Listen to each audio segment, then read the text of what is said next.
So uncivilized.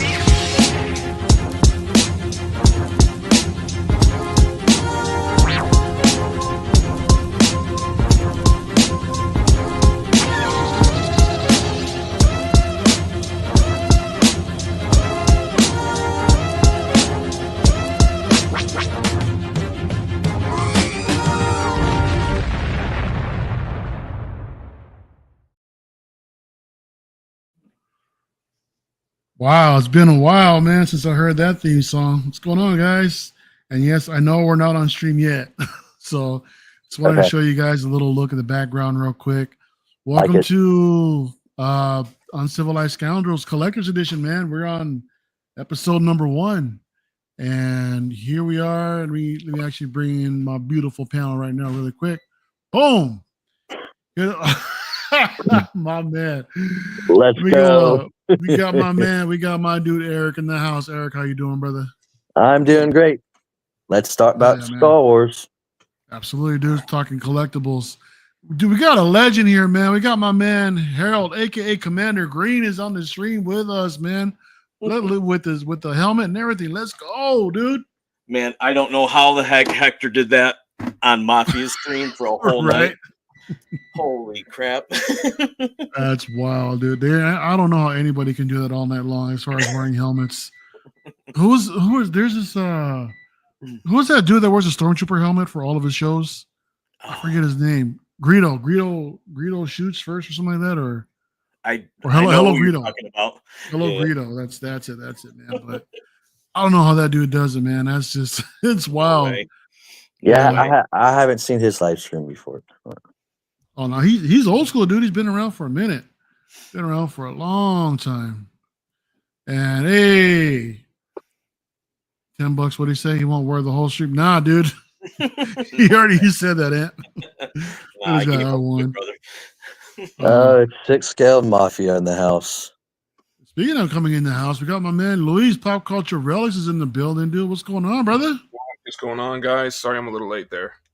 Nah, dude, it's all good, man. You're here, man. You're here with your flex of a collection. Oh, my God. Yo, so we're going to go ahead.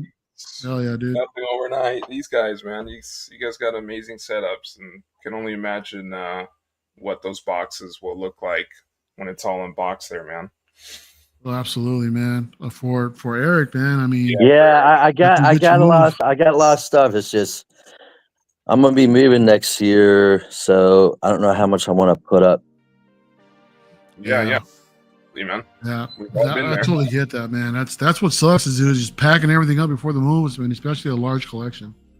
Yes, you know it's like the worst, dude. But yeah, man. So this is the crew. This is gonna be us, man.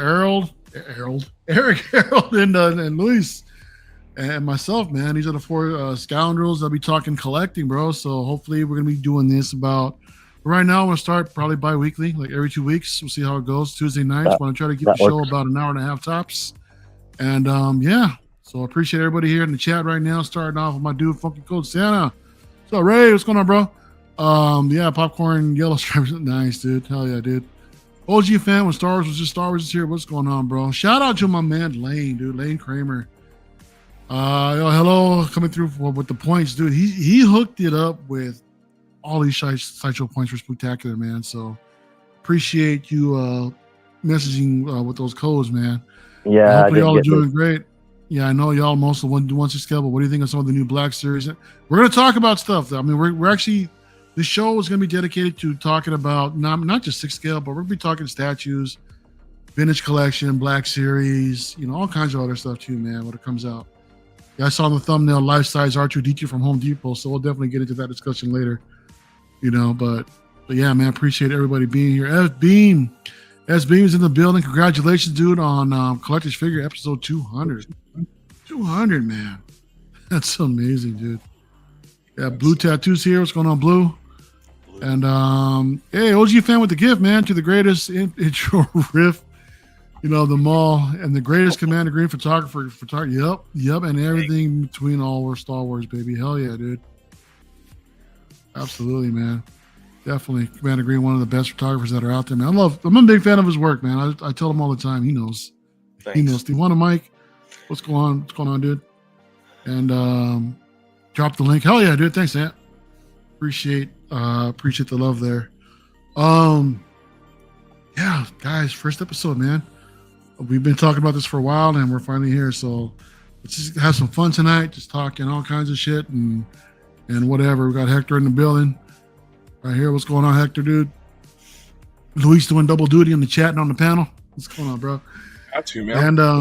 And yeah, dude. So let's go ahead and I want to get everybody's intros. I want to talk about real quick how long y'all been collecting Star Wars, what got you into collecting Star Wars, what's your focus, passion, some of your favorite pieces in your collection. I want to start with Eric, man. So you were able to share like a few picks. I did right now, but like with the Star Wars, I don't know if you want me with the Star Wars. I've been a big Star Wars pretty much all my life and all that. So.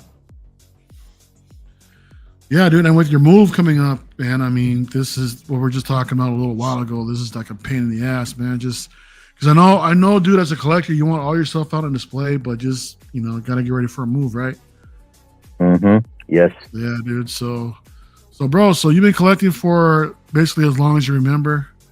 And, yeah, well, I started back in like 2017 or 16 with Funko Pops. That's one to get. And then I got rid of, and then Black Series, a little bit of Marvel Legends. And then I knew about Hot Toys from like 2014 at my comic book shop. Someone told me about the stuff, and I went to the Sideshow website and I said, oh man, this is so cool. I wish I could afford it. And then I started back in about 2020. So. That's awesome, dude. So you've been collecting for like a few years now, man. So what are some of your favorite things to collect just when it comes to Star Wars in general? Oh God. Well, our wallets are hurting when we collect Star Wars stuff and other lines too. Lying, bro. Yep. I did enjoy it. It helps me through stuff in life and get away from other stuff going on in this society and all that. And like the Black Series, I'm getting back into a little bit of Black Series because like Hot Toys just ain't gonna make any stuff. And then I know we were going to talk about the London, with having the Count Dooku. That's it. Hopefully Hot Toys can make that Count Dooku Tales of the Jedi. That'd be an awesome piece. The light side Dooku. Yeah, that'd be dope. Yeah. That'd be really cool to see, man. That'd be cool. And then it's just like, I feel like I got more Clone Wars because I'm kind of ready more for the 2.0 OT stuff. For the Clone Wars, you said? Yeah, I got a lot of Clone Wars stuff. I got a lot of prequel, and I'm just waiting for those 2.0s OT coming in, and more artisans. Yeah, that's gonna hurt, bro. So I mean, you and I talk a lot, dude, about smaller scales too, man. So yeah. But also, dude, I didn't know that you were into comics too, bro. Yeah, I'm into comics. I don't have a lot. I know like 6-Scale Mafia has probably a nice comic book collection. Same with Layout. He's been in it for such a long time, but I have a little collection of comic books. But. Yeah, I got a couple good ones here, man, that are already slabbed and graded and all that fun stuff. This Clone Wars one, this is a nice cover, dude. I really like this. Yeah, I want to get that variant one, which is very limited, but it's very expensive on eBay. So you're also collecting Lego too, huh? Yeah, I've been doing Lego for about 5 years. Nice. Any favorite pieces in your collection when it comes to Lego? They're still in boxes, but I've been really focused on the Clone Wars Lego sets, and it made me a little bit of OT and all that. Yeah. It's ATTE Walker, dude. 1,000 pieces. Damn. That's going to be a nice set, dude. But Lego's got so much cool stuff, man. Every time I go to downtown Disney, go into the Lego store, they've got, just seeing that UCS Falcon has always been so tempting. I want that. I'm not a Lego guy, man. I don't know if I have the patience to put that stuff together. Yeah, I want that UCS. I want that UCS Falcon. Yeah, that's a nice piece, man. Yo, man, we gotta get these names fixed, bro. What's going on, bro? Yeah, man. Coffin's in the building. What's going on, Coffin? How you doing, man? And yeah, man, that's awesome. We'll get to these later. So, I gotta get one more Umbro Trooper to have the complete set. So I guess I want to take it like your favorite line right now, as far as like in the saga, just to collect would be OT.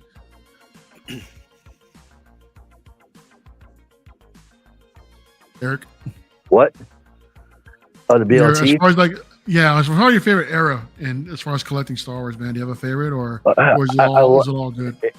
I love OT, but it's like during the pandemic and all that, I got into the Clone Wars. I now watch the Clone Wars series, and then I feel I like the prequels more than OT seems like, but it's tough. It's just there's so much stuff in the Star Wars, and then same thing with the Knights of the Old Republic. You know, there's so much stuff in Knights of the Republic, and I like to still see Hot Toys dab more into some of the Jedis and some more of the Sith Lords in that line too. And all that. Yeah, that's some cool pieces coming out in that line, dude. I mean, I wish I just had the space and the actual funds, of course, to get in that space. But my focus, as you guys can see, Troopers. That's where I live. Yeah, I love Troopers. I love Troopers. Oh yeah, I might not have all the Troopers, but Clone Troopers are number one. Oh yeah, man. We got Anthony with a $5 super chat. What's going on, man? Said grants to the new show. Thank you, sir. Cool to see all the homies. Oh yeah, dude. Thanks for coming through, Ant. Always appreciate the love and support. So, Eric, one last question. You get anything new? Anything new recently that you want to show off, or? I can't really grab it right. Just tell us what it is. Well, the Darth Vader, the Mythos. I'm not the one with the cape, but I just did the collector's edition. That would be nice. You got it. I'll be making my last payment this coming week, and then this non-Star Wars. I've got one more payment with Underground on my Deadpool Battle Damage. Sweet, awesome, dude. Oh yeah, new stuff coming in is always fun, isn't it? Yep. So, oh yeah, man. Yeah, with me selling 9. Yeah, with me selling 9 Hot Toys. Okay. Right. Gotta do what you gotta do, man. Mm-hmm. Well, next up, let's go to Arrow. Let's go to Commander Green, man. So first of all, appreciate you collabing with us, man, on the show tonight, man, and absolutely for our future endeavors. So same questions for you, man. I mean, when did you start collecting or getting into collecting Star Wars, bro? Oh, serious collecting was, I think, that 95 when that Power of the Force 2 line came out. I think that was big for a lot of people back then. Oh, yeah. I mean, I remember moments of finding different things. I mean, I hunted all over the place, and I can still remember that like it was yesterday, and that's going on, 30 years almost. So that was a big thing for a long time. And then I would say I collected up until the prequels. And then once the kids were born, and then kind of things got set aside for a while. Yeah. So always looking at things every time we went to the store, Walmart, Target, and things like that. And obviously once the Black Series started to kind of get into full swing, I started to get into that. That was a big thing with the photography. So I had a lot of fun with that. But as you can see, the one main display, got to have all those. Yeah, dude. So, and I remember, and I know I've told this story before too, but it's like before Cody was announced, I think I said that if they ever make a clone, I'll buy one Hot Toy and that'll be it. As long as my one piece, I'll be happy.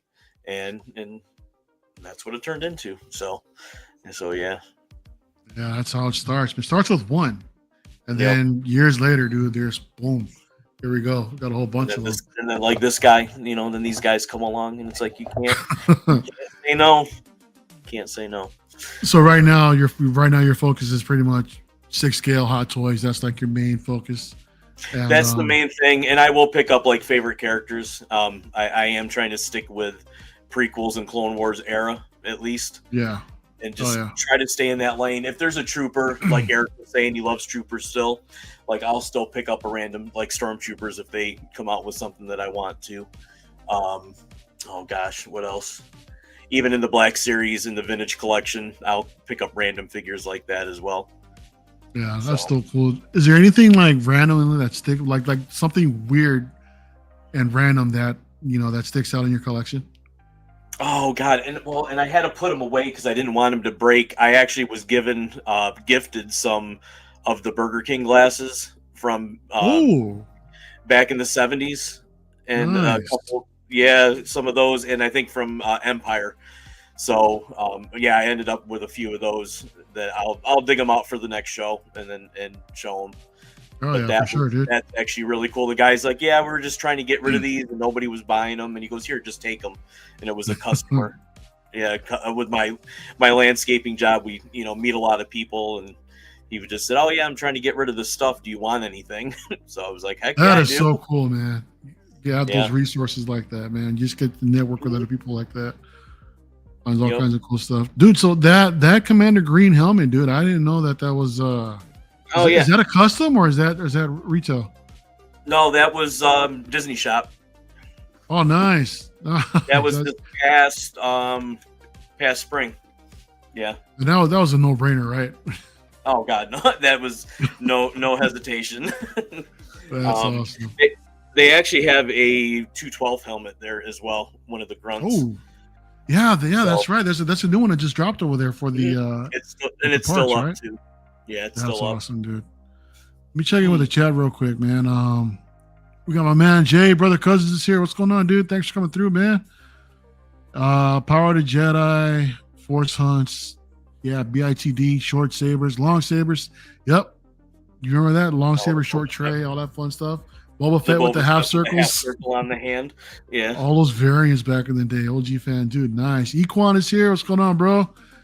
Appreciate you coming through, man. NBC again with the super chat. Thank you, man. Great show. Love to see Eric on the panel. Hell yeah, dude. Look at it. We're going to make this guy a star. Is that right, Eric? Yep. With my new haircut. Yeah, dude. You said 10 years you had your hair. Yeah, it's almost 10 years. Almost 10 years.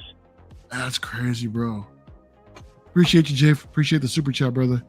Yeah, Green, bro. Tell me what you have in the wreath hanging behind your door. Oh yeah, that's my wife made that for me. It's got like little ornaments on it, little Star Wars ornaments. Yeah. You know what's funny? Your door. I'm looking at the glass on your door, and I'm seeing like a TIE Fighter cockpit window. You know what I mean? Or the Falcon. Yeah, I was gonna say we're kind of like the Falcon, too. The glass. Oh, is that what that is? Is that the, so that's what it actually is on the door? I mean, but it definitely looks like that too. Yeah. That's awesome. That's awesome, dude. Oh yeah, dude. You just set up your tree, Luis? Yeah, man. The wifey. You started early, man.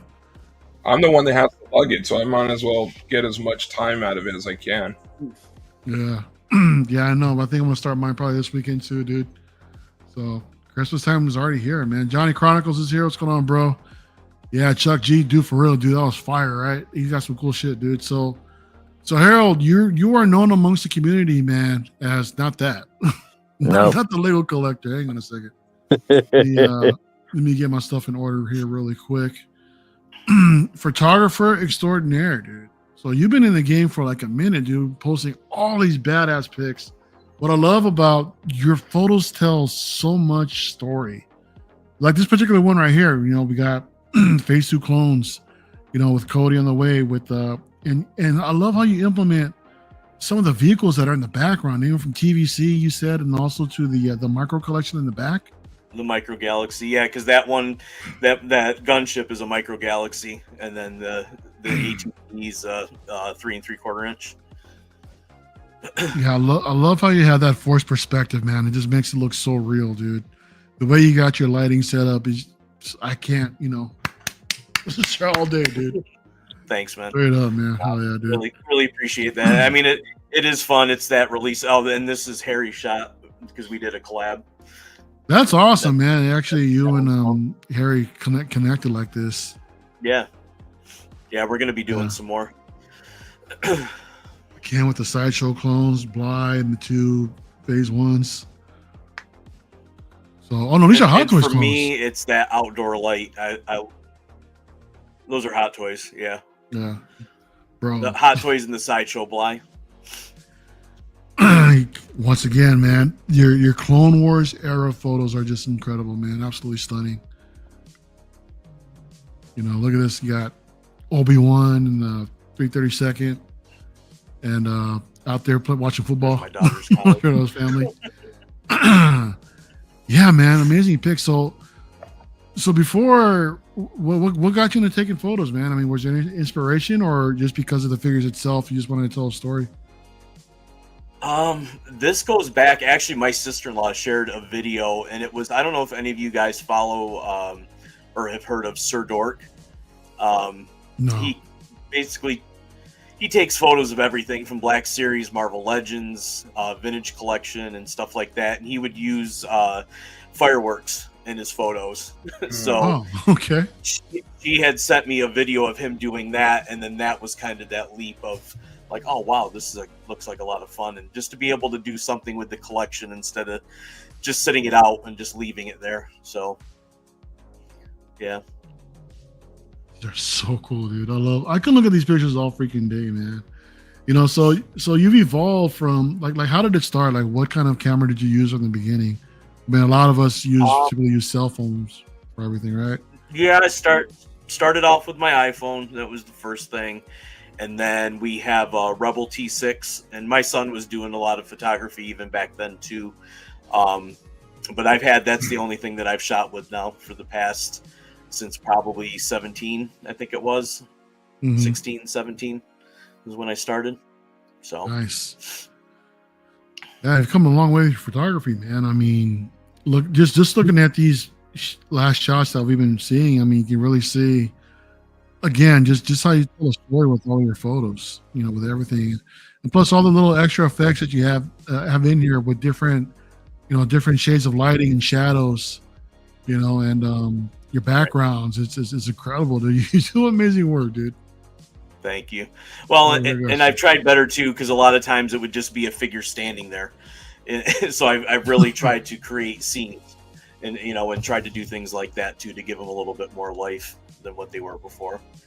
Yeah, and it definitely helps out with your pose game too. Also, man, I mean, just posing everything up just to make them look more as lifelike as possible with natural. I think with more natural, realistic poses. You know, you got these things looking absolutely incredible. There's your logo. Look at that. I love it. And yeah, man. Good stuff, bro.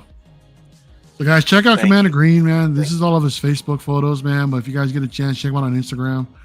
I'll post a link, you know, within the description.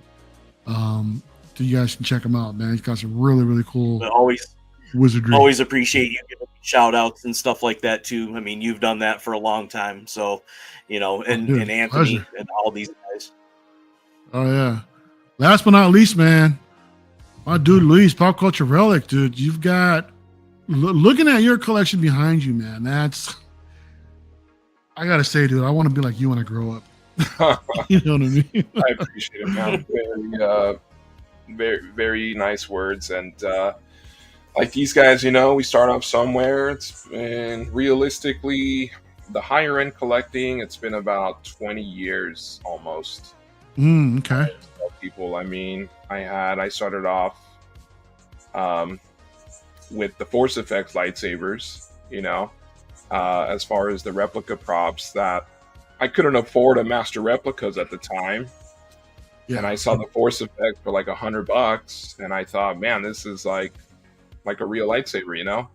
Huge leaps and bounds from the Hasbro, you know, ones where you fling and it would pop out and have to push it back down and get stuck and poke you. But yeah, that was my first like aha moment to the higher end collecting scale for Star Wars. Prior to that, I was like most of these guys, Hasbro, right? The Power of the Force. Yep. Mid-90s, just a kid, the special editions. I was in elementary school, and I'm just like, oh, this is perfect. I get to experience Star Wars like my dad did in the theaters. I didn't know of all the additional scenes and content that they were doing other than what was in the trailer. and I know that's pretty controversial, the special editions. But where do you stand with that, if you don't mind me asking? What's that? Where do you stand with the special editions, if you don't mind me asking? I don't mind them. I mean, I think the Blu-ray editions were a bit more controversial with the added no with Vader, the blinking Ewoks, hiding the pupils in the Ewoks. But no, I think special editions, it's not bad. I'll always prefer the original, untouched versions we got. But I guess to me, the worst thing is the Jabba song that they totally redid, man. Jedi Rocks. Yeah, man. That's Jedi Rock just... Yeah. That one is probably the worst scene in the special editions, to me, at least. Everything else, was pretty minor. But I'd say if I could take away one thing, it would be Jedi Rocks. Gotcha. But other than that, yeah, like that's what really got me through until the prequels came out. And the prequels, to have that hype, as a teenager at the time, and to really experience this crazy, just insane hype, and people lining up for what felt like a mile just to see that 12 a.m. showing of episode 1.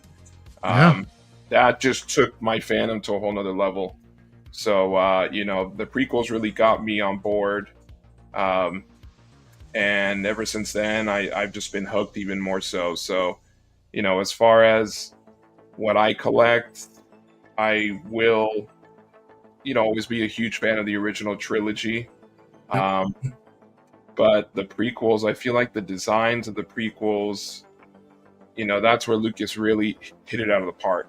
With Darth Maul, of course, being my number one. He is hands down my favorite Star Wars character. I kind of have a little shrine for Maul. And I will do as much as I can to kind of get a little bit of every Maul collectible that I can, and just support Maul. And it's no wonder why they brought him back, right? They're doing a new they're doing a new animated series for him, which I'm stoked. They brought him back in Solo, and they totally did him dirty in episode 1, and they know they screwed up. So they've added so much more story, man, for a guy that killed off in episode 1. I know his character has so much been more fleshed out, through the series. Yeah, so we got robbed. We got robbed of his potential. But at least they're trying to make it right. It looks like they're trying to add more of his story, and I'm not sure the timeline of this new Maul series. I would assume it's post Clone Wars, him escaping somehow, and then maybe going into Rebels at one point. But I'm excited, man. This is him basically starting up the crime syndicate, right? Yeah. I figure with Crimson Dawn. Yeah. So I'm super stoked for that. But man, I just kind of graduated, I guess, by scales. I went from the 3/3/4 inch. I never was a big fan of the Hasbro 12-inch line. They just looked really just goofy, misproportioned. Like Barbies, like costumes, and not against anyone. Big old hands, big old that was all we had, right? That was all we had back then. But then I went to my first Comic-Con in 2006, and that was when Sideshow was there, and I just was hooked on their Star Wars series. So that led me to 1/6 scale. And then, sure enough, Hot Toys got the license a few years later. And then that was a whole nother drug that just opened the floodgates. So I remember. I would say, Hot Toys is probably my bread and butter for Star Wars collectibles, with EFX at a close second, just because they don't release a ton of stuff, which is good, though, because their stuff is not the cheapest. But yeah, man, I just collect a little bit of everything. You know, I'll dabble in 3/4 inch. I have the Star Tours Star Speeder that Disney Nice. put out for D23. That by far is probably my favorite 3/4 inch piece that I have ever. I think it's so cool. Yeah, dude, they killed it with that. And then I've got studio scales right behind me. Obviously 1/6 scale and quarter scale. You can kind of see the background right here. And then looking forward to PCS doing the 1/3 scale pieces. Ooh, right. You know, that mall with the silicone portrait. Yeah, finally a company that's doing statues licensed rather than sideshow. It's so, I mean, Blitzway's got a couple pieces coming out, but to see PCS taking a crack at it, man, they're doing some great work, man. They're doing some awesome work, dude. You know, XM. So I have the XM mall right here. Yeah. On the on his speeder on Bloodfin, and I love that piece. 1/3 scale again. It's super rare, but when PCS announced that they were doing it, I was stoked. Right? Then they came out with their sculpted mall, which looks great, and then they brought out the mixed media, which I always told you and the guys, Mario, like, you know, just give me mixed media, right? Give me mixed media, give me silicone, give me like a J&D or Queen Studios, but Star Wars. And PCS, yeah, and I think PCS is using the same company that J&D is using for the silicone. So, so we could expect hopefully the same quality. But I'm stoked, man. I joke around. I'm like, if I can get the kind of OT Trinity, you know, Han, Luke, and Leia in the 1/3 scale mixed media, you know, that'll probably rob me of everything else I have. So, you know, I'd probably dump all my Hot Toys just to get some smaller pieces or larger pieces, but less, right? Yeah. So yeah, that's something that I'm heavily considering. But yeah, man, I just like to collect a little bit of everything, and you know, this is something that's been maybe a good 20 years in the making. And it's not everything I bought all at once. This was baby steps, right? It's we all start somewhere, and I think most little action figures, and little by little, it just kind of built it up. And you know, I've had my stuff in boxes and storages for years, and so I know the struggle of space. And yeah, I was able to move out in 21 and got my own little home office, and that was the catch was, hey, if I'm gonna move out a little further from where we were, then I want my own setup, and that was it, man. Yes. Sorry, just reading the so I have a couple Struzan pieces, and rest in peace, man. I got emotional just the other week when he passed. He passed, yeah. But yeah, that episode of One Piece is one of 42 prints that he made without the text. And I was lucky I won that at a heritage auction. And I was determined because, again, Maul is my favorite character. And he's huge forefront of that. And yeah, I was just stoked that I got that. So, Drew Struzan, this piece, this is probably my grail. I have a few, but this is definitely, I think, the one now. This is a prop store production-made Darth Maul component, they called it. What's crazy about this is I actually reached out to the stunt coordinator, Nick Gilland, I think. No kidding. Yeah, I reached out to him by email. I was surprised he responded, but I asked him because I've seen a lot of prequel hilts, but none of them were this like half or this, you know, third, whatever you want to call it. So I asked him, hey, you know, do you know anything about this? And he thought that it was a part of a scene when Maul kind of does the backflip onto the other kind of catwalk while Obi-Wan and Qui-Gon are just kind of staring at him. Like, what the hell did he just do? Yeah, right? Like, but then I kept just kind of questioning, you know, I don't know, like, it doesn't look right, you know, but then I did a little bit more research, and I think personally because I even went out to the RPF, and some of those guys are some of the best in the hobby that actually know everything, and they were stoned too. But then I looked at the Star Wars Encyclopedia for the prequels, and I always remembered that originally they had made the Maul hilt literally like one regular sized hilt, and then they doubled it. The problem was the hilt was so small that Ray Park couldn't fight well. So they added a middle section, and then they added the other half. So I think this is actually closer to one of the prototypes that he used to fight. And then they figured out, you know what, this is too short, right? So I think this is a third, and then that centerpiece to extend it, and then the other half would look just like that. That is so cool. But yeah, so long story short, and I apologize, it was made for the film. It's not screen matched, which I don't think I could ever afford anything screen matched. But yeah, this was something that when I saw it, I'm like, hey, if it's like half a hilt, maybe it'll go for half the price or a third. I don't know. But I got lucky, man. I got super lucky. I sold a good portion of my collection to help fund it. And yeah, man, I'm stoked. It's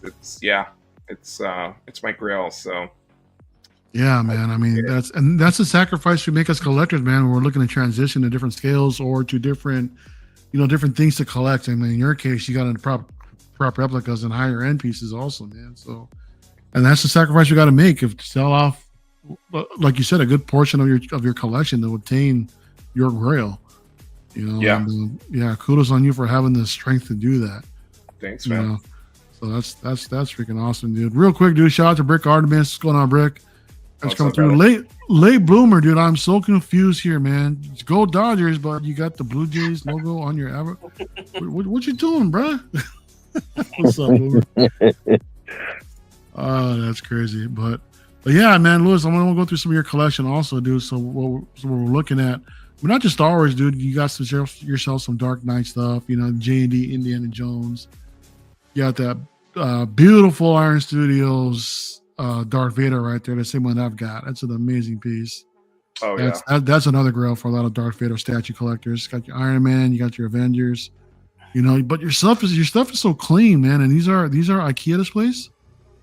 Yeah, these are all Bestas, man. Literally everything in my display is pretty much Bestas.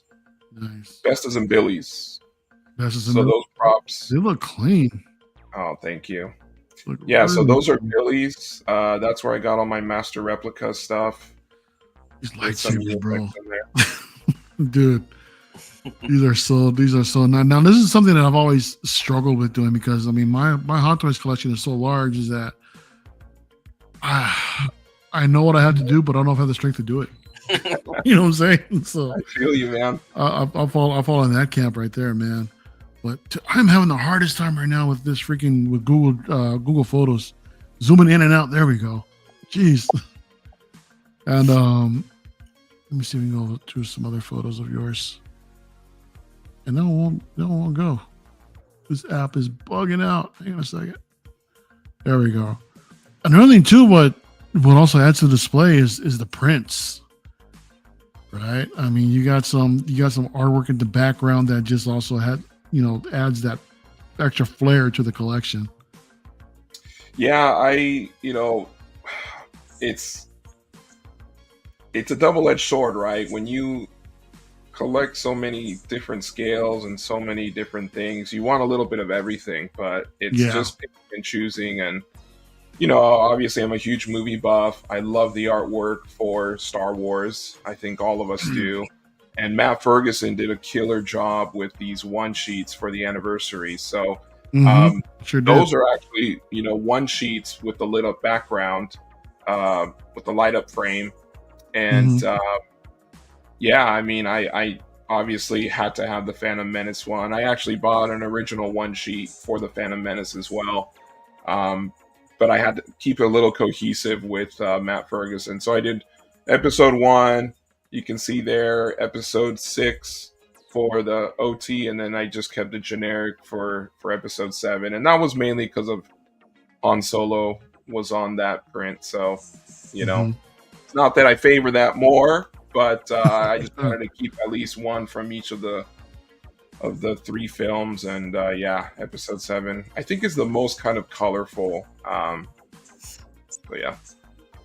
Now, I was actually looking at vehicles earlier myself because I'm pulling some old stuff from storage that I have as far as my vehicles, and these are like my 375 Hasbro vehicles, right? But now I started looking into like 148 scale models and studio scale models. I'm like, you know, I'm at that crossroads. I'm like, okay, do I want to continue down the Hasbro path, or should I just go ahead and, you know, see what's out there and just invest in these studio scale models? And this X-wing and the snowspeeder here, that's pretty recent, isn't it? Yeah, that was a based on the crew gift that ILM had given out, which was actually based on a model that was given to Carrie Fisher that they had used. And then from my understanding, I think they took that model, pretty much made copies of it, and then gave it out to the crew as Christmas gifts. And then EFX had access to the original model and was able to replicate it pretty much as they had it in the archives there.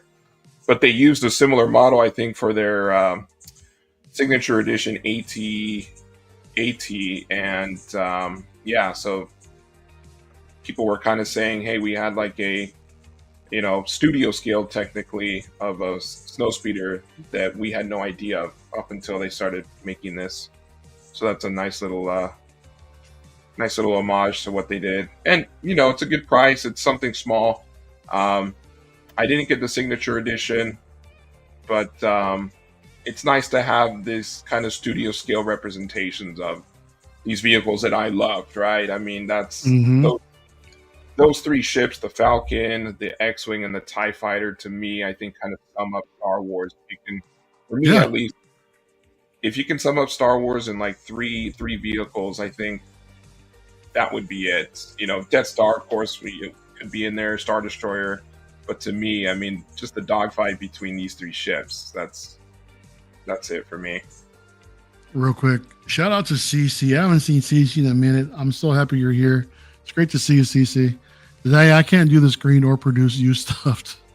Everything else is just so expensive. Yeah, man. CC has a great little collection also, man. She's got some cool stuff. OG fan is saying Boba Fett screen used ESB blasters is up there for auction in December. Opening bid is $228,000. Damn. Oh yeah. Yeah. I actually was fortunate enough. One little perk about these prop store finds is you get these invites to some of their upcoming auctions. And when they did the Darth Vader ESB hilt, the stock one recently that sold for $500,000. 1.2, I think it was, or no, $3.5 million. Oh, 3.5. Damn. Yeah. They actually sent out an invite. They were doing a showing of the preview of that auction. It was out in, I want to say, Beverly Hills, and I got to see the hilt. And I told my wife, I'm like, I'm never going to be able to see this in my lifetime, considering it's been, 40 years since that came out, 40 plus years. We have to see it. So, yeah, I got to see the hilt in all its glory. It's just as magical as you would think it was. I bet. It's a real hilt lightsaber that we'll ever get, and that would just be goals, right? You know, if I ever win the lottery, I don't think I could ever even then afford that. So replicas will do for now, man. Right? I don't need the original. They work. Good replica. Exactly, they work. Dude, rock 'em on, Chris. What's up, brother? Thanks for coming through, man. Appreciate you, man. Yeah, so Justin, just be careful what you ask for, dude, because once you start down the dark path, forever will dominate your destiny, my guy. He wants to know what's the deal with the TIE Fighter. It looks amazing. Yeah, so that was by EFX. So the X-Wing and the TIE Fighter are both EFX. They're based on studio scale.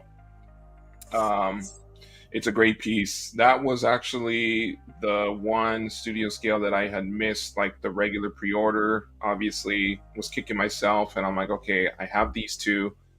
Now I need a TIE fighter, and that one I only acquired that maybe almost a year and a half ago. So that's probably, Okay.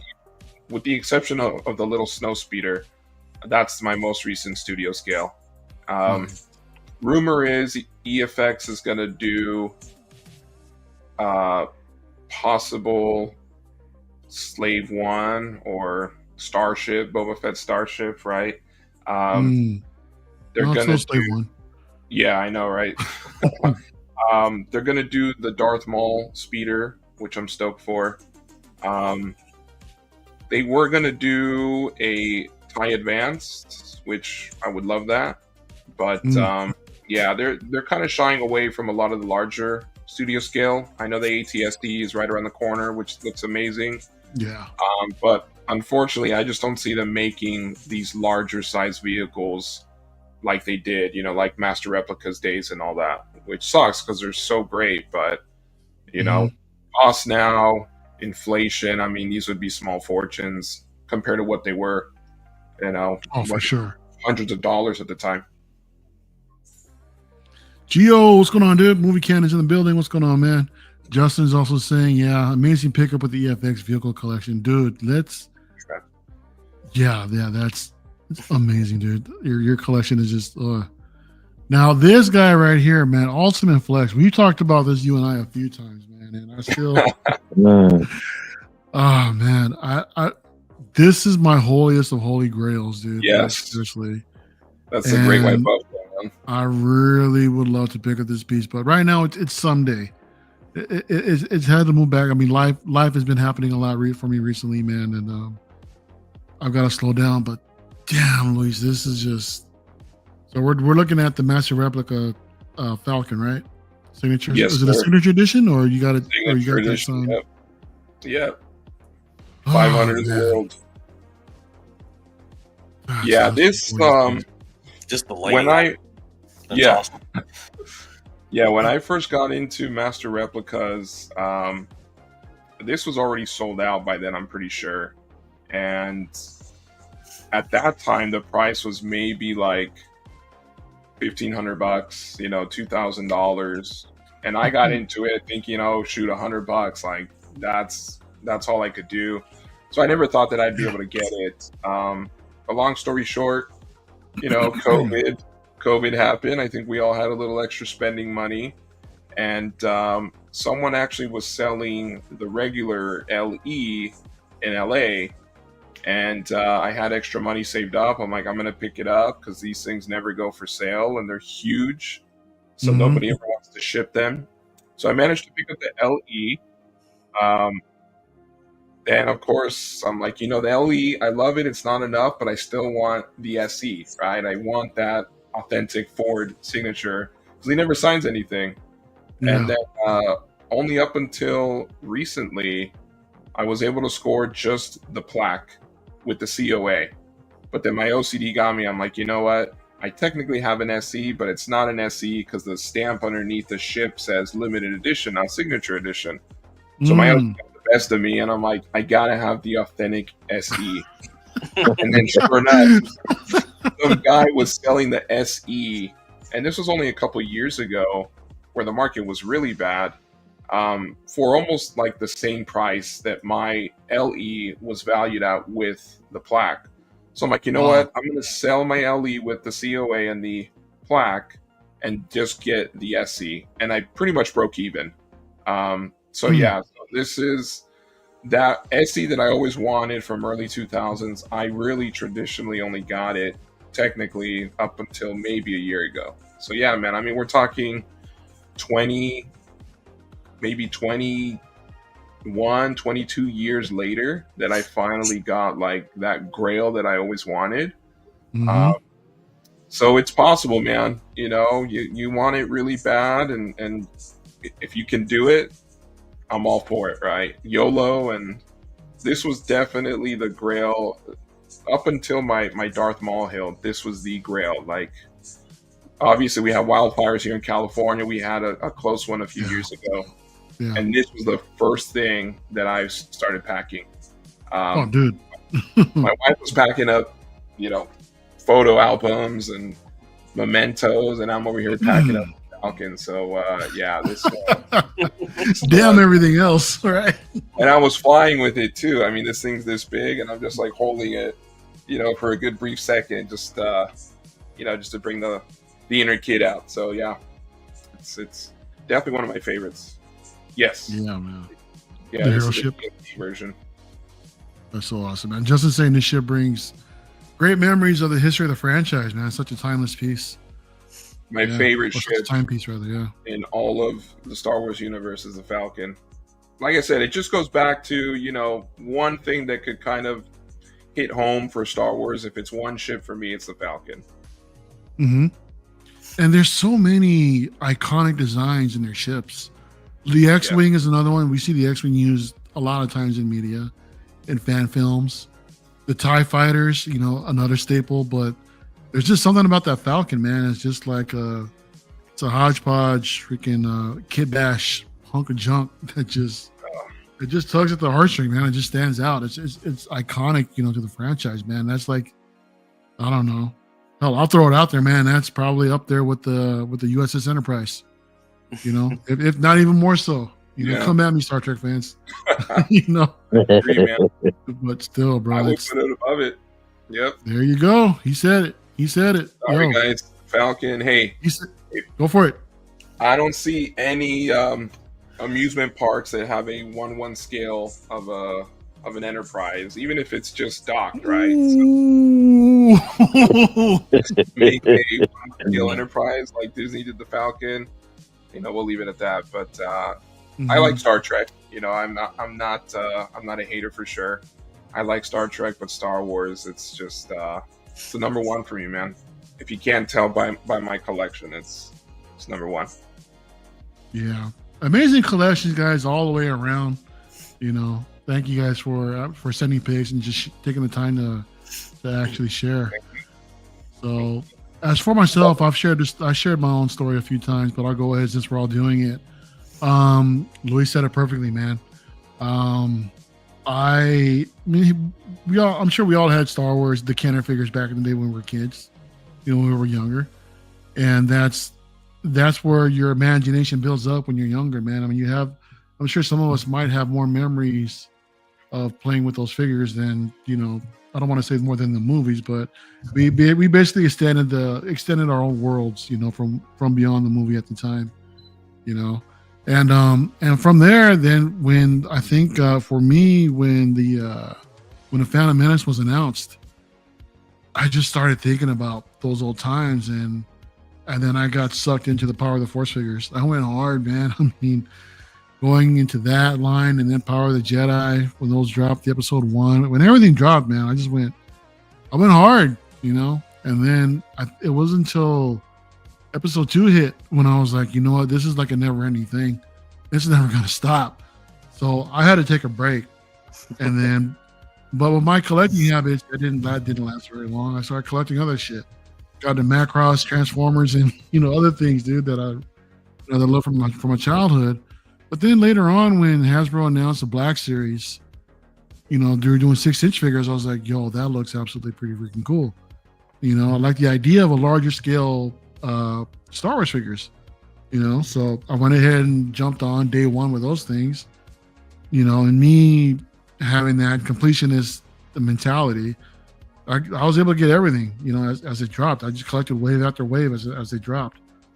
But then to me, later on, I just thought the quality started to get worse and worse. The promise of being the best that was out there was pretty much diminished, And then I knew of Hot Toys then, but there were no Star Wars or anything like that. The Star Wars wasn't even around yet. The only thing that was out was just a DX Luke 2-pack from Empire, the DX07, which I saw a couple times. I thought it was actually pretty cool.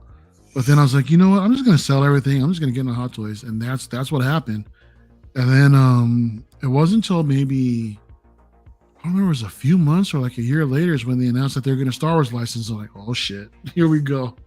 I got in here just in time, and lo and behold, man, I mean, after they announced I think the first one was, well, the first one that was announced was the Shadow Trooper, and then after that they started doing Han and Chewie and Obi-Wan. I was like, ooh. So I've been there ever since, man. You know, just collecting Hot Toys, and then I never really had a focus to the collection because at the time they were just doing original trilogy, which worked out perfect for me because that's where I live, right? Was the original trilogy, and then later on they just expanded into all the different eras, you know, within the saga.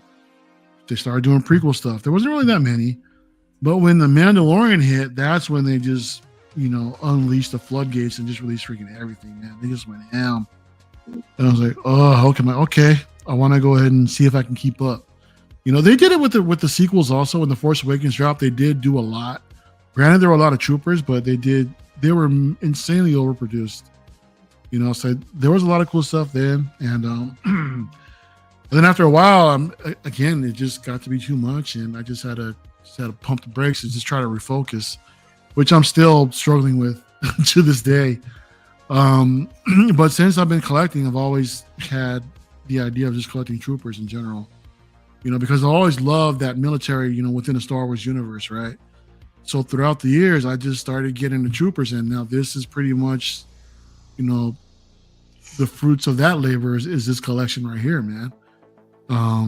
The Clone Wars really, really grew on me, dude. You know, I really love the design of the clones, and the actual animated series just brought so much more character out of everybody. You know, I mean, everywhere from the individual clones to Anakin, Obi-Wan, Ahsoka, a bunch of other characters also. They were just completely fleshed out. Gave everybody great stories, and so this is where my main focus is at today. And you guys see all the time when I'm streaming. Here's a closer look at the clone collection. So this little blue guy right here is Dora Aemon, I guess a little anime character from Japanese anime. This is my wife's. She wanted to put something in display, so I thought I had the Bad Batch, you know, protecting him. You know, so I thought that was pretty cool. These are some of the newer acquisitions that I've got when it comes to the Airborne in the back, Boss, Commander, her clone. Why can't I say his name? Harold, help me out. I'm like drawing a blank right now. Is that Scorch? Boss, Scorch, but the clone Elite Squad. Delta Squad, yeah, but Commando, Clone Commando Boss. Commando, the Imperial Commando. Right. Yeah. Picked up another one of the Elite Troopers right here, which I'm hoping that we'll see a crosshair, an Imperial crosshair. I really want that. I would really love to have that in the collection. So yeah, man, the Rogue One Troopers going into here. I love those Jet Patrol Troopers. Yeah, they're nice. That was that 2-pack. I went ahead and paid. I paid a mint on that thing. I mean, I don't think it was insanely bad, you know, but I think I got a decent deal out of it. I'm wondering if Hot Toys will do a 2.0 or with the Rogue One anniversary coming up. Yeah, that's actually this year, isn't it? Rogue One anniversary. I think I don't know. I thought it was next. I thought it started next. I thought it started next year. So. No, because The Force Awakens was 2015, wasn't it? Or was it 2016? No, it was 15. So maybe next year is Rogue One, right? No, because the next year Rogue One came out. Next year would be The Last Jedi, I believe.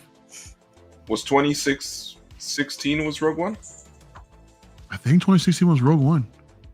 So it'll be next year for Rogue One on the 10-year anniversary. Mm-hmm. No, it's this year. It's this year in December. That'd be 10 years. Okay. December 2016. December 2016. December 2016. Mm-hmm. Yeah. So next December will be the 10-year. Next December, right? Oh, hey, we're in 25. My bad. I'm already thinking a year ahead. Already? No, this time change has got me messed up, dude. Not only the time, but even the years. But yeah. But yeah, Luis, I mean, like I said, man, I do dabble in. There are some props that I do want to get. Like for lightsabers. That's one thing that I really loved a lot.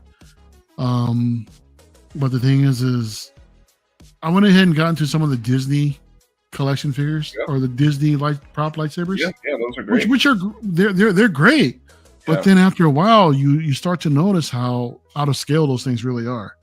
They're a lot bigger and beefy than what they're supposed to be.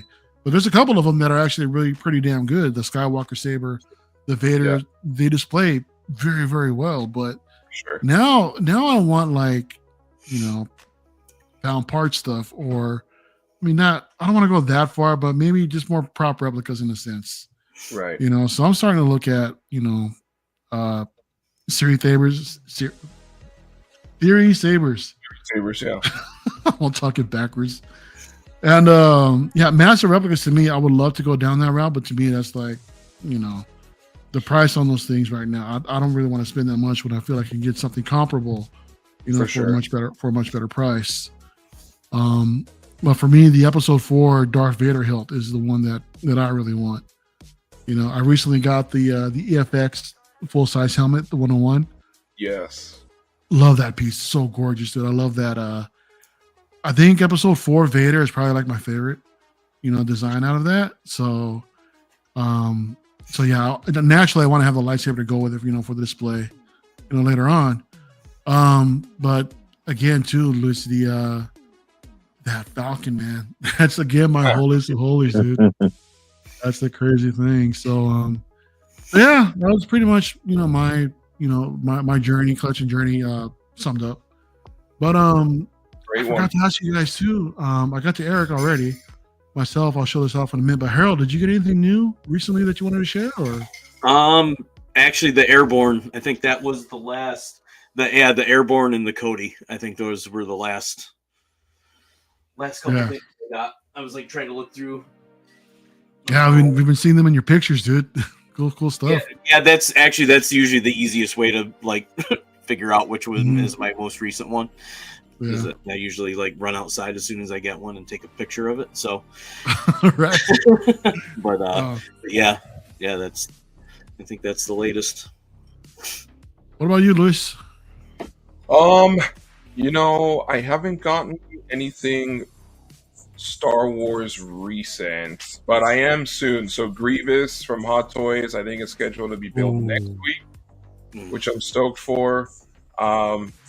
And then EFX, actually, I had the Mando Season 2 helmet, and then they announced, literally, I think a couple months ago, they did the Pedro Pascal signature edition of the helmet. So, of course, you jumped on that? I had to sell the LE, took a loss on it, and then put that towards the signature edition. And to my knowledge, I think that's the only officially licensed Pedro Pascal autograph so far that he's done. So that should be coming in probably in the next few weeks. So I'd say by the end of the month, I'll get the Mando Signature Edition helmets, Grievous, and I think that's it for releases. Yeah, so nothing yet, but soon, very soon. Nice. Dude, for me, it was this Darth Vader TIE Fighter. Hell yeah. I'll show y'all real quick. This is the vintage collection version I just dropped. So for me, I'm just kind of using this. Not as high end as Luis, but this kind of pass for me. This kind of process as a decent model. Yeah, that's a great. It's proportioned well. It's scaled nice. The details are there, but there's really no weathering on this thing. They've come a long way. Let's put it that way. They really have. They've done a really good job with the sculpt. Honestly, all the sculpted details that's actually in here. It's a bit pricey though. Coming in at what was it, like just under $140 before tax and shipping. So yeah, and the prices went up because of the change of Hasbro. Mm-hmm. Yeah, so for TVC, this is pretty pricey. But for those that want something to display, kind of like in my mind, I can see it pass as like a scaled model. Oh yeah, right? And great. It's great. It's great for that, But maybe 10 years down the line, I'll probably sell it and get an actual studio scale model. I don't know, dude. We'll see. We'll see later on the line. But yeah, man, I still collect the vintage collection 3/3. Prices on those things increased to like $20 a pop, and that's just kind of crazy, that's hard to justify, man. It's making it harder to collect these things. So it's just pretty. The Black Series are up to $30. Yeah, that's crazy, bro. I mean, it's not that much of a price hike when TVC was like what, $10, $12, $13. Now it's freaking 20 for a little 3.75 man. That's insane. Jedi or Rock'em Chris, man. When I saw Return of the Jedi, I was 7 years old, and it graped my brain. And the rest is history. Yeah, dude. My favorite film. I remember seeing Jedi in the theater too, man. That was really fun. So I was watching it with the neighborhood homies. That was really cool, man. Uncle Moses here. Hello, community of collectors. What a wonderful panel. Question mark? I'm Ron Burgundy. Right? Yeah, hell yeah, dude. So yeah, man, that was a great discussion, man. Just talking about our collecting journeys and sharing our collections. That was fun. That was really, really fun. So let's go ahead and move a little bit forward and let's talk about some quick releases. We got about a half hour or so. First up, Hot Toys finally did it and gave us an Empire Strikes Back Han Solo. I've been asking for this for years, man, and they finally did it. Now they threw in for some reason the Hoth jacket. Okay, I mean, it doesn't work. It's not a full, Han and Hoth garb, but everything else, man, it looks phenomenal. I mean, my only minor gripes would be the hairstyle. It's not a deal breaker by any means, but I wouldn't mind an improvement.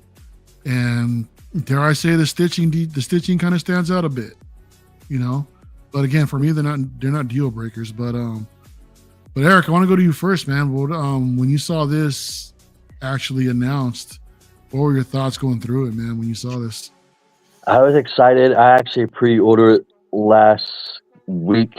I had about almost $60 of Sideshow expiring, so I did that, and I also did the Predator, the comic book version, the Tusk. I used both of those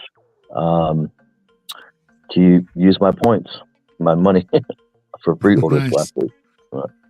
No, I'm excited. I'd like to still see maybe an Artisan Han, but also it looks great, and it'd be cool we could get a Hot Toys Falcon cockpit and all that. So,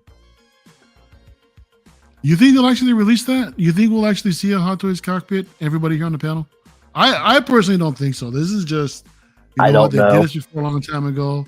It's just for pictures. It's just a flex. That's all it is. I don't see them making it, man. Probably not, but it'd be cool. Just like the Jedi Starfighter for the prequels. So. Yeah, just a flex, man. What do you think, Harold? Do you think there's any chance they'll drop this? The Falcon cockpit? I mean, it would be nice. I mean, it would fit in so many eras too. That's the great thing again about being that iconic ship. You could use it with different figures. But yeah, I don't know. It's hard to tell. They just don't really like releasing things like that. So love the keys, don't they? Yeah. I used to have the Jazz Inc. one, and it was super huge. It took up probably almost the same size as the Falcon behind, but it was a lot higher. And just too much real estate. I ended up selling it. Who obviously had the same passion for it, but could proudly display it that much more.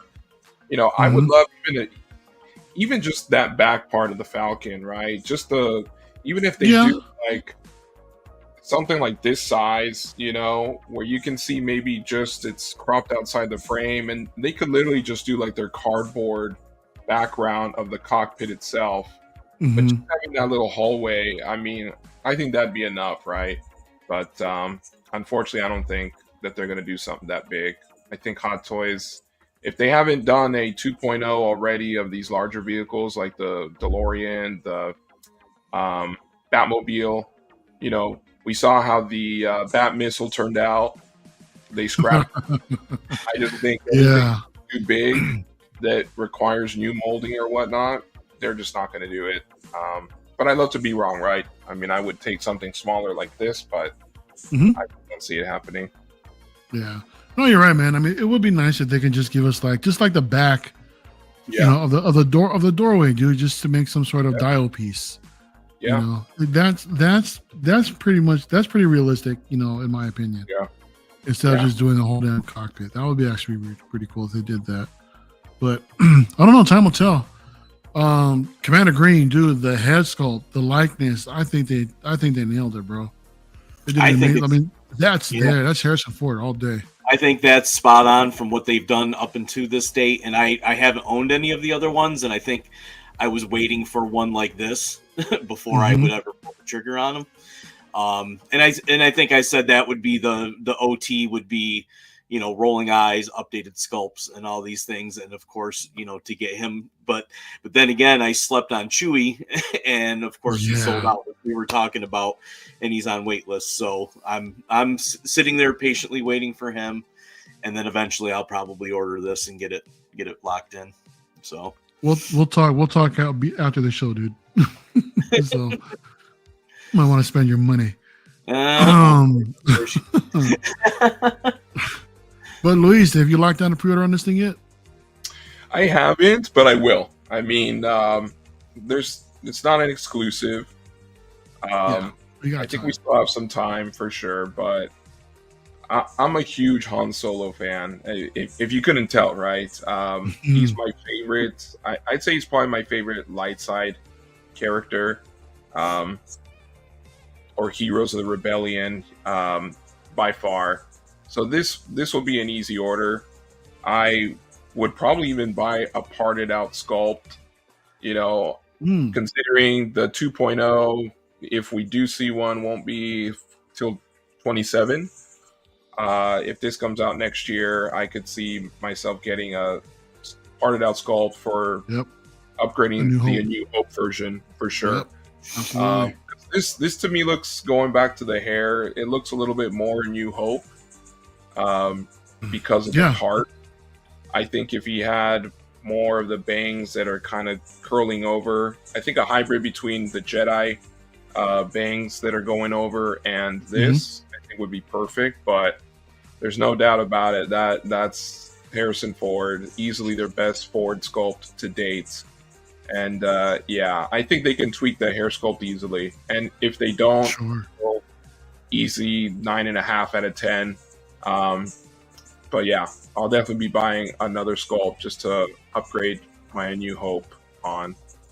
So yeah, I will say, I think it was weird that, correct me if I'm wrong, I think Bespin or Hoth Leia came with the face mask, right? The breathing apparatus. Yeah, I actually bought a parted out apparatus for Chewie years ago, but I'm surprised this did not come with that. Yeah, because I think that'd be a pretty killer display, having, you know, all the face masks for all three. It does come with it, doesn't it? No, it doesn't. It's right there. Oh, it does. Okay, cool. All right. Yeah, it is there. Okay, it is cool. there. I didn't see it there. All right, then scratch that. So I'm like, that's the one accessory that they have to have, man. Which are gonna do, you know, ESB Han. So okay, cool. Yeah, Never mind. The whole Minox scene inside the space line, right? Man. Yeah, man. It's all there. Yeah, Charlie, I definitely agree. Young Indiana Jones is next. It has to be, right? I mean, I don't think they're gonna let this sculpt go to waste. I mean, I'm sure they would capitalize on that and give us a younger Indiana Jones. Because for me personally, that's another figure that I want in the collection too. I have the original DX05, but that thing is in desperate need of an update. You know, so I'm hoping they'll actually get to that next. But yeah, man, I went ahead and dropped my pre-order already. I did get it, and just because this is something that I've been asking for the longest time. Also, Harold, I've been asking for that Chewie too, man. We talked about this. Been asking for that one forever, and I slept on it, and it went waitlisted. I was like, shit. I was actually streaming talking about this particular figure here, this exact Han Solo figure, and then someone in the chat told me, hey, it's on waitlist. And I was like, no, not Chewie, no. So I went to go look. I was like, shit. I was like, damn it. So then I started looking around on some other places, and everyone sold out. Even Underground Figures, you know, is another spot. They were gone too. I was like, damn. So I hit up Hawkwarts, hit up Ray. You know, hopefully he'll come through and come through and save a couple for us. You know, and yeah, Moose, I do enjoy spending your money. I'm just trying to help you out. You got everything already. And you know that samurai predator, dude. I thought you had it, but apparently not. So that's what friends are for. That's exactly, man. We're all here to spend each other's money, right? So yeah. Charlie does have the mask. I'm just blind. The glove hands. Yeah, the glove hands they look like they're just reused from the original one. They're dated. Yeah. You know, I don't think it's really necessary for this piece. I don't remember him actually using gloves at all in the movie. But, you know, they're there. It's an option. You know, no big deal. It's fine. But now that we see this particular Han, right, they teased us with the Hoth jacket. So, which leads me to believe, okay, hopefully, maybe later down the line, that's just the start. Are we going to get more Hoth figures? Are we going to get Luke? Are we going to get Han and Hoth gear? Are we going to get, dare I say, Tauntauns? The Tauntaun. Yeah, Or Tauntaun. each of them. Each different Tauntaun, man. I mean, I think a lot of us in the community are asking for those figures and those beasts. You know, I would love the Tauntaun for me. Takes me back since my childhood, man. I've always loved the design of that damn beast. You know, even the vintage collection box on that thing. I just bought it just for the box. I love the Tauntaun, but the box is a work of art. You know what I mean? So, and I would love to get this in 6 scale. The Han and Hoth Luke along with their own Tauntauns. I mean, I'm sure I'm not the only one here on the panel who thinks that. I'm sure everybody else agrees. Agree. Yeah, definitely. huge creature fan right there, man. Huge creature fan. Yeah, dude. Yeah, and they did an amazing job with the Dewback, right? The Dewback is awesome. So the blur, they did great with that too, but that didn't really sell well. It's still out there, but the Dewback pretty much is almost sold out. You can still find it, you know, some places, but I think that kind of goes to show you that maybe Star Wars fans want more OT beasts than anything else, right? So they started doing Tauntauns. Shit. What else? I'm drawing a blank right now. Jabba the Hutt. Jabba the Hutt's another one. Also, there's just so much to pull from the original trilogy, man. You know that we would just love to see how even more stuff in Empire. You know, like for me personally, I want like Lobot, I want Ugnaughts, I want Dak, Snowspeeder, Yoda. We need Boss. 2.0. Yeah, we need all the bounty hunters. All the bounty hunters, dude. We need all those. There's so much more from Empire that they can. Aliens in general, just to get that diversity, so it's not just human characters and troopers. Yeah, that would be great. Absolutely, man. Dude, an ATSD driver. Oh man, I want one of those so bad. Speaking of troopers. Yeah, because even Imperial officers.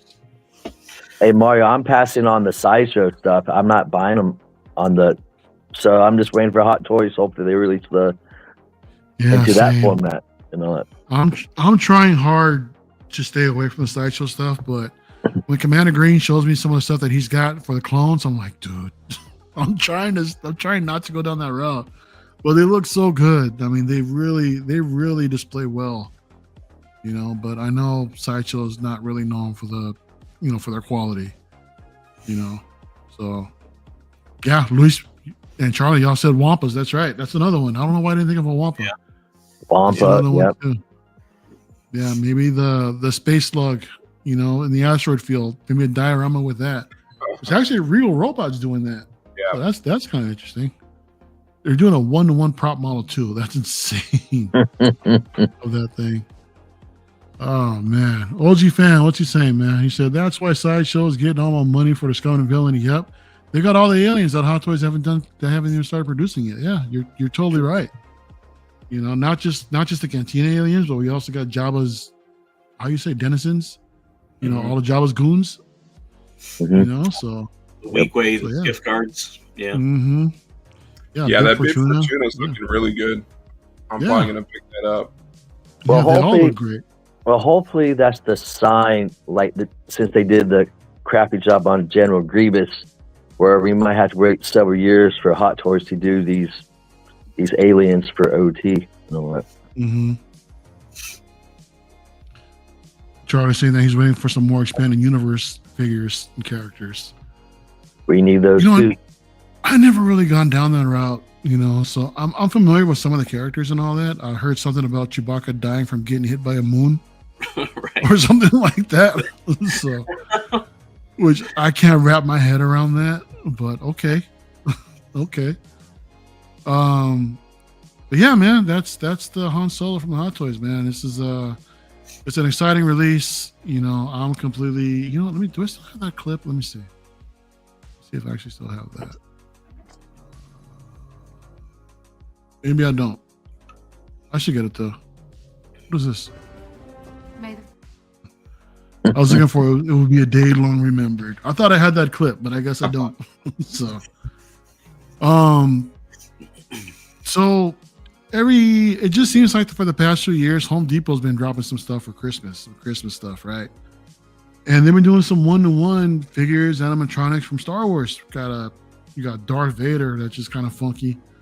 They got a Stormtrooper, we know that Austin out there actually got himself one. He has it in his display. And amongst a couple, and a Chewbacca is another one that recently came out. But the one that everybody and their mama's going crazy for is this damn R2D2. You guys have seen this, right? It's a full size, it's a life size animatronic D2. This thing is pretty freaking cool, though. I mean, the way that it moves around, like up and down, lights up, it beeps, it does all the R2 sounds and everything. Coming at $299, this thing is damn near impossible to find. I think unless you're there at Home Depot every day, there's actually dedicated Facebook groups that are posting, hey, I'm at this location, they've got some stuff here.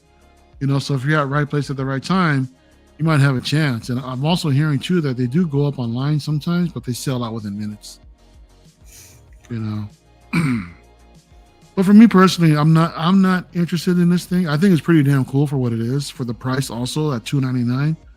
It's pretty cool, but it's a little underscaled from what I understand. It's not true life size, but for the price, again, I don't think you can go wrong with this thing. But I mean, Harold, have you had a chance to see this out in your area? I haven't seen it yet, and I mean, unfortunately, with my job, I'm at a Home Depot at least every other day. So, all right. And so it works out pretty good. I do keep my eyes, out for it, but but yeah, I mean, it would be great. But again, it's just more of a space thing. Like where do you put that? At least for me. So that would be the only thing that would hold me back from picking it up. But it is pretty cool. 3.5 feet tall. Luckily the Christmas lights are optional, so you can just take them off and just display R2 as is. But that is so freaking cool, man. I had seen somebody like a few years ago too from it was during Halloween. They had like from one of the droid builder clubs, so they had a life size like one riding down the street. It was pretty cool to see that. So to have something like that would be amazing. Like even if it is a little undersized, I think it would be really cool. Jay got it. Look at this guy. He said, got it. And get the Trakalaka app. Trakalaka? All right. There you go. Yeah, I think Ryan actually mentioned that. Jet Patrol. I thought I heard him actually say that. It says it's big enough. Pause. Okay. Okay, it doesn't need to be a full 100% 1-to-1. Size right? matters So, not, huh? There you go. Jay's a perfect example. Judge me by my size, do you? So, yeah, Luis. I mean, as a prop collector too, is this something that interests you? The price is a steal. I'm not gonna lie. When I saw the promo pics, I'm like, dude, this is crazy. Me personally, I would invest in building an R2, and I know that price is nowhere near what this is a fraction of that, right? But it's like that's still $300 that can go towards some type of build, right? Exactly. I know I have a good friend who actually is in the R2 Builders Club, and he sold his R2 unit to Disney for a series, and I don't want to get him in trouble or anything like that, but he is one of the best builders out there. Just screen accuracy is crazy. But they make R2s. I mean, that's what the club is for, right? You can find a budget. You can 3D print parts, which, does have its risks as well. But, you just work with what you have, right? And most of these guys that are building these R2s, it's years of investment. Yeah.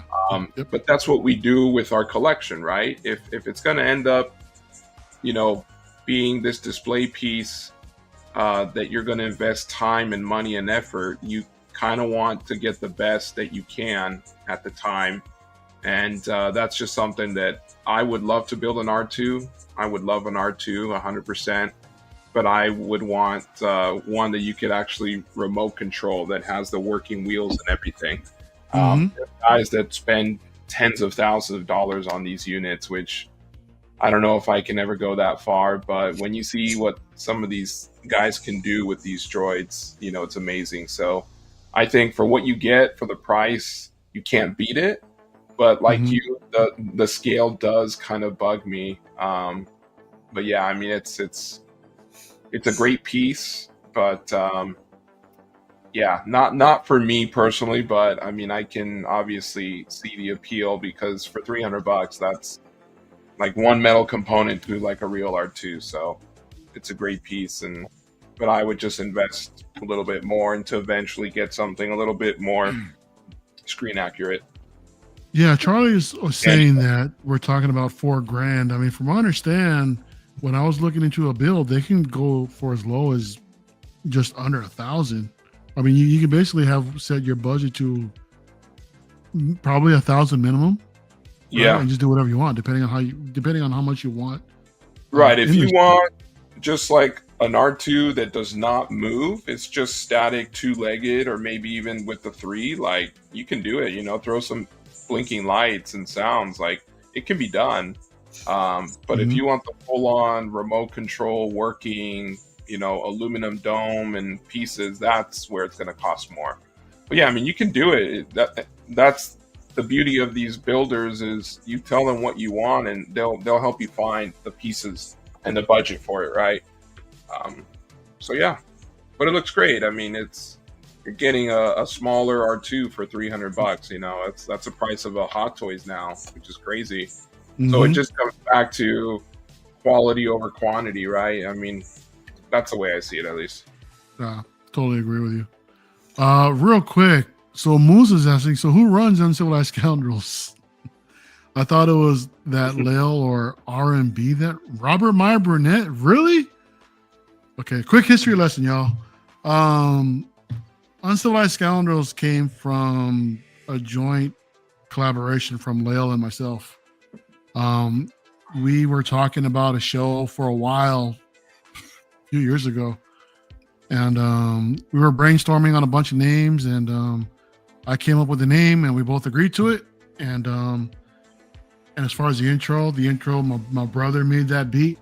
My guy Manny over there at Collecting Weekly helped us out, with the video, with the graphics and the intro, and he put that together for us.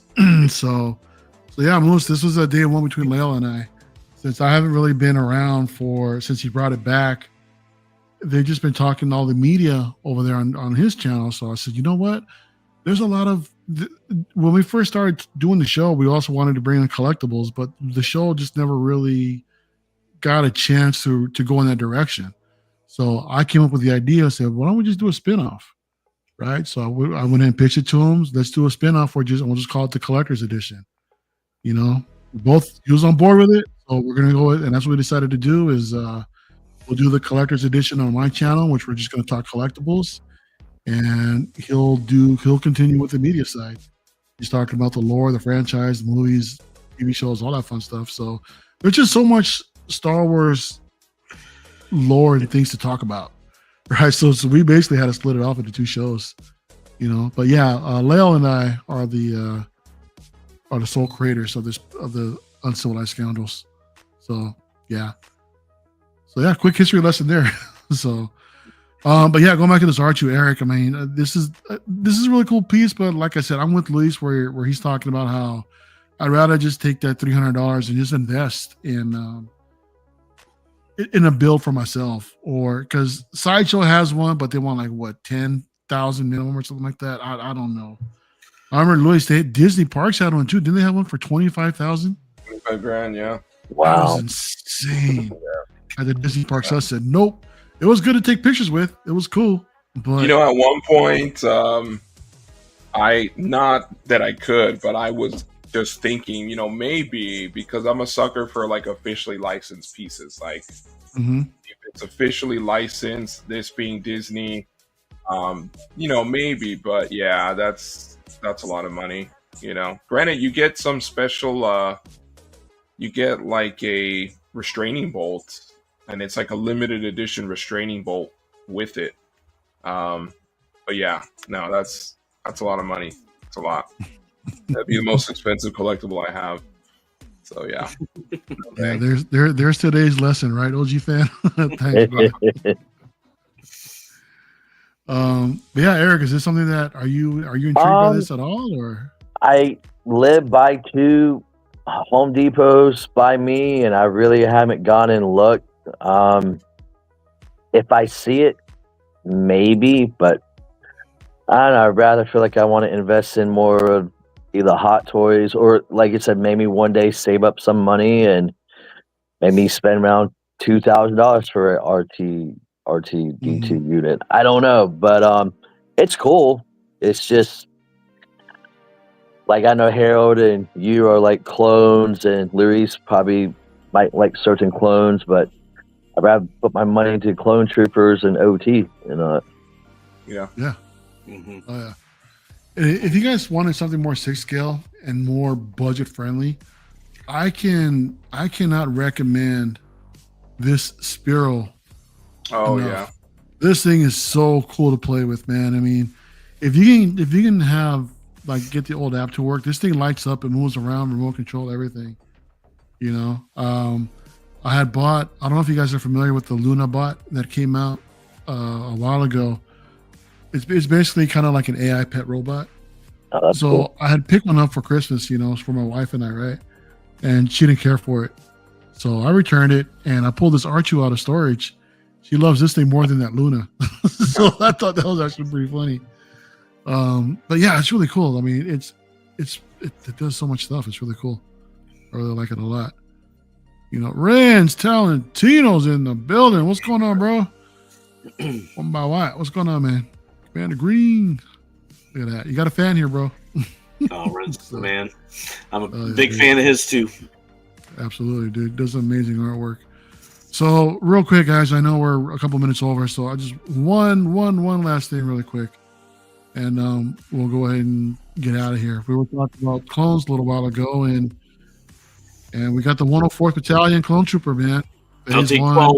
I'll take 12. Exactly. I'm in for 3, bro. That's it. That's all I need. I just need 1 for each helmet. That's all. But I love it. These are coming home, you know, for the ever expanding army. And Harold, I wouldn't be surprised if you actually do have 12 of these things on order. You know, so. But here's all 3 of them. Go ahead. Just 3. Just 3? Yeah, bro.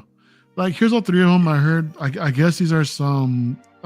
These are a couple of named clones, and I guess there are some collectors out there that are a little upset about this, just because they didn't do them properly. You know, but I totally get that, man. I mean, Star Wars fans, we're not the easiest to please, you know, Nope. amongst collecting. But I'll take it. I'll take it, man. I'll take these all day, man. So I love how they came out. What about you, Commander Gree? No, I do, and yeah, that's Comet, and well, and the one is supposed to be a grunt, but that's actually Sinker, with the one with gray, that one right there, with the gray on the side, because the grunt is all white. Except Okay. like I think that's the only part that's gray on the grunt. So yeah, they kind of, and I believe that it's the same thing that Sideshow did when they made theirs originally too. It was the same like mistake or whatever you want to call it. But yeah, Their own artistic interpretation. I mean, clone collectors are very picky. CT and I always talk about this all the time. It's like, yes, we notice the differences, but like, I'm not going to just nitpick little details like that. It just really doesn't bother me. So I'm definitely happy with it overall. Sweet. Oh yeah, man. So to be honest, this is one of the ones that I'm waiting for. Hopefully before the end of the year, before I actually shoot a full blown collection tour. I'm waiting on that one, Commando Gregor, and another clean Commando, and then I think I'll be ready to film. I'm trying to think of something else, but I think that's it. For the end of the year. So we'll see. We'll see how it goes. What about you, Eric? Man, what are your thoughts on this release? You talking about me? I got 6 of them on order, and then I also got 2 Commander Wolves and 2 Clone Clone, so I can separate. When I built the Clone Army, put a little bit of the Jedi Council and the Clone Council, I guess, the Clone Army. But yeah, no, I think they're great. Yeah, I understand that people are complaining they didn't put the names, but we can't be picky. We are blessed that Hot Toys is making clone troopers, even though it's a money gouge for them. But by doing that, they're bringing us really cool stuff in the Clone Wars. So, I'd like to see more Jedis in the Clone Wars. But yeah, it's awesome. And I'd like to see more ATRT, the ATRFs, and in the Clone Wars too. So maybe we'll get those Commander Gree troopers. Yes. With Commander Green, So that'd be great. Oh yeah, dude. Well, your release. What are your thoughts on this release, bro? I have my fair share of clones, but I have to draw the line, man. The Clone Wars in itself, just that series alone, can equal, if not, I don't know, maybe even surpass some of the characters that we know just from the films, right? So yeah, I limit my main figures to movies now. I try to keep up. I think I have most of the movies figures that they've done for Star Wars, but kudos to you guys. Obviously, it's an impressive display. Mario, your display from the pics, from what we can see, it's just insane. Same with yours, Harold and Eric's. I can only hope to see yours pretty soon here. But yeah, man, I applaud you guys for having the discipline to pick up so many clones, and it's a hell of a display. But these releases, I like it because it gives my wallet a little break, right? That's one less figure that I'm tempted to get, only because that's where I have to draw the line. But yeah, man, if I was a clone collector, this would easily be in there. I think that's why it's so hard, because they have so many different variants and decos that you almost have to get multiples just to try to get that little battalion or that little squad, and it adds up. So it's hard to do it all. So you stick to the militaries, pretty limited on the base characters and main characters, and vice versa for me. So yeah, it's an awesome figure. I wish I could do it all, but yeah, I'm skipping this guy. So my pre-order that would have been for me, you guys can take that. So you're welcome. Hey man, we'll always take more, bro. We'll definitely always take more. That's competition from me. So there you go. There you go. So yeah, guys, we're just a little over an hour and a half, man, and I'm gonna go ahead and wrap right here. But I just want to take the opportunity to thank all of y'all here on the panel that took the time out to join tonight, and hopefully this time slot works out for you guys, so we can probably continue down this time slot in the future, man. But yeah, go around the table real quick. I mean, Eric, thanks for coming through, bro. Is there anything you want to plug? Anything you want to, one last thing about? I guess we got to be patient and take our time towards our collection. Oh yeah, dude. That's absolutely. Patience is key in this hobby, bro. Like, for reals. But appreciate you joining, man. No problem. Harold, Commander Green, man. I can't thank you enough also, man, for coming through, dude. This is great. I'm always happy to stream with you, man. Love and keep bringing on those photos, man. So thank you. Well, you got anything coming up? Thanks, man. Yeah, and obviously, I mean, you've given me a chance and had me on your stream before, and we talk all the time, and I appreciate that a ton. I mean, it's like nice to have people like that to talk to about our stuff and ease our minds when we miss out on things, or help us spend money like you want to. But yeah, no, I've got let's see, hopefully getting the notice for Grievous soon. I still haven't got that yet. So really, I think that's the next big thing for me. So hopefully soon. Yeah, dude. Oh yeah, man. Well, we're looking forward to more picks, man. Just take it easy with the clones, all right? As far as like, don't let Grievous manhandle him too much, man, because that breaks my heart every time I see that. You know what I mean? So, yeah, I get it though. Right. Yeah, looking forward to more stuff coming through though, man. Always appreciate you, dude. And Luis, Pop Culture Relics, my guy, dude. I mean, man, with the most pristine collection amongst us, dude. Too generous, man. Too generous. Yeah. Man, I appreciate. No, I appreciate you having me, man. Going through. Appreciate coming through, man. No, for sure, man. This is great. This works out perfectly. Appreciate Eric and Harold, being on board. And, anytime I can talk Star Wars and relate with other fanatics like that, it's easy. It's good flow. And I had a good time, man. So thank you for having me. And other than what I mentioned, we got the Mando helmet coming up soon. We got Grievous, J&D Joker. I'm a sucker for Ledger Joker, so I've got that coming up. Yeah. My gosh, man. So I've been selling some figures to go towards that. Nice. I don't regret it, but I will say I'm probably going to have to get rid of like 10 figures to equal that one. That's the reality, right? And that's the sacrifice. That's it. So, yeah, we'll see how that goes. No regrets, but just how it is, man. I'm going quality over quantity, and that's what's got me to kind of what I have now. And sacrifice has got to be made, so that's it. But other than that, man, I'm a lurker. I always say I'll always lurk. I'll try to chime in, comment every time I have time to come on someone's show. I'm happy to do so. So I appreciate the time slot and appreciate you reaching out. So happy to keep it going, brother. Oh yeah, man. So this is the crew, guys. So get used to us every other Tuesday for now. And I might do something next Tuesday. We'll see what happens. We'll see how everything goes. But this guy. Freaking love it, dude. Gotta wear a helmet. I need to get like a fan or something. And then maybe I could wear it for a little bit longer. Hey, they have helmet fans, man. I have. I'm in the 501st, so it's amazing what they have. Yeah, that's right. So there you go. Well, guys, I want to thank again everyone on the panel for showing up. Thank you guys out in the chat for the support.